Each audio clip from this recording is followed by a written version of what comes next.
Hi hello வணக்கம், இது உங்கள் சிவி ஜோன். சொல்லணும் எப்படி இருக்கீங்க? இப்போ பார்த்தீங்கன்னா ஒரு சம்பவம் நடக்குது. சண்டை. என்னப்பா திடீர்னு சண்டை? என்னாச்சு சண்டை அப்படி கேட்டிங்கன்னா, மஞ்சரிக்கும் ஜாக்லினுக்கும் சண்டை.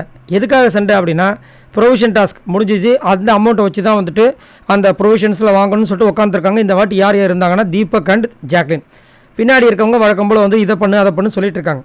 இதை காதில் வாங்கிட்டு அவங்க பண்ணிகிட்டு இருக்காங்க. இந்த வாட்டி முத்துக்குமரன் வந்துட்டு போர்டில் எழுதலை, ரயான் தான் எழுதினார். அந்த கால்குலேஷனாக பார்த்துக்கிட்டார். சரி, இப்போ என்ன நடந்துச்சுன்னா, இவங்க ஒன்று ஒன்றா சொல்லிட்டு வராங்க. அந்த அமௌண்ட்டுக்கு ஏற்ற மாதிரி கேரட்டுன்ற விஷயமே இதில் இல்லை. பின்னாடி இருந்து மஞ்சரி அதை ஞாபகப்படுத்துகிறாங்க. கேரட் இல்லைன்னா இவங்க என்ன சொல்லிட்டாங்க, கேரட் ஆல்ரெடி இருக்குன்ட்டாங்க.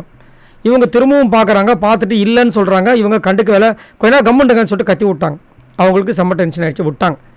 அதுக்கப்புறமா என்ன ஆகுது பார்த்தா, இவங்களுக்கு தெரிஞ்சிருச்சு.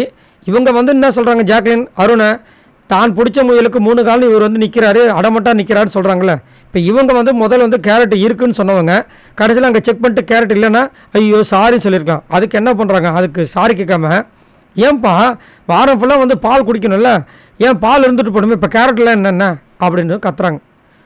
இன்னொரு பக்கம் வந்து தீபக் வந்து சாரி சொல்கிறேன், சாரி நாங்கள் வந்துட்டு கேரட் போட்டுட்டோன்னு நினச்சோம் அப்படின்னும் போது இவங்க சொல்கிறாங்க, இல்லை போடலைன்னு எனக்கு தெரியும், நான் மறக்கலாம் அப்படின்றாங்க. அப்புறம் எதுக்கு போட்டாச்சு நாங்கள் ஒரு குரல் கொடுக்கணும். ஸோ இதனால தான் நிறைய பேருக்கு வந்து ஜாக்லின் பிடிக்க மாட்டுது. ஜாக்லினுக்கு நம்மளே சப்போர்ட் பண்ண சொல்லிட்டு இப்போ சவுந்தரெல்லாம் வந்துட்டு ஜாக்லின் முதல்ல குத்துனோம்னே நம்மளுக்குலாம் கோவம் வந்துச்சு, ஏன் இந்த மாதிரி பண்ணுறாங்க அப்படின்னு. பட் இந்த மாதிரி சின்ன சின்ன விஷயங்கள் கூட அவங்களால கண்ட்ரோல் பண்ண முடியல.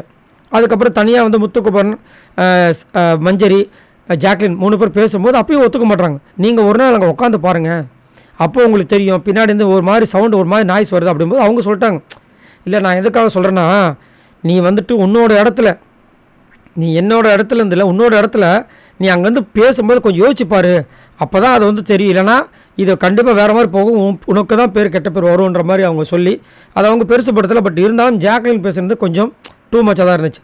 ஏன்னா பின்னாடி இருக்கவங்க இப்போ இவங்க மட்டும் செலக்ட் பண்ண போகிறது, இவங்க சாப்பிட்டோன்னா பிரச்சனை இல்லை, அவங்க செலக்ட் பண்ண போகிறது தான் வாரம் ஃபுல்லாக எல்லாருமே சாப்பிட்ணும். அப்படின்போது அங்கே வந்து ஒரு இன்புட் கொடுக்குறாங்க, அப்படியான்னு சொல்லி செக் பண்ணிட்டு பண்ணுறது தப்பு இல்லை. ஆனால் அதை கூட நான் பண்ண மாட்டேன், எனக்கு பிடிச்ச பொருள் தான் வாங்குவேன்னா அப்புறம் எதுக்கு நீங்கள் காமனாக அங்கே போய் உட்காந்து நாங்கள் இதெல்லாம் பண்ணுறோன்னு நினைக்கிறீங்க? தப்பு. சரி, நீங்கள் உங்களோட கமெண்ட்ஸ் சொல்லுங்கள். இங்கே யார் மேலே தப்பு? எடுத்து சொன்ன மஞ்சரி மேலே தப்பா, இல்லை அதை ஒத்துக்க மாட்டேன்னு சொன்னால் ஜாக்லின் மேலே கரெக்டாக? மறக்காமல் கமெண்ட்ஸ் பண்ணுங்கள். பாய் நண்பர்களே.